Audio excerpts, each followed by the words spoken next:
How to enable or disable preserve camera creative controls on the iPhone 16 series.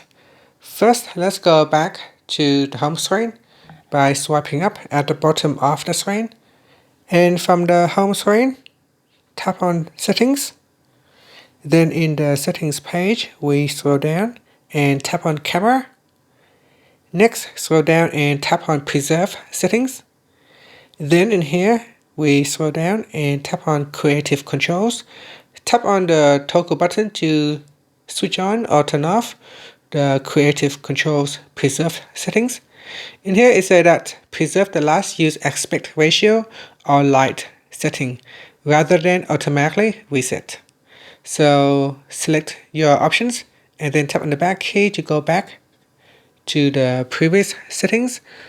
Swipe up to go back to the home screen. Thank you for watching this video. Please like and subscribe to my channel for more videos.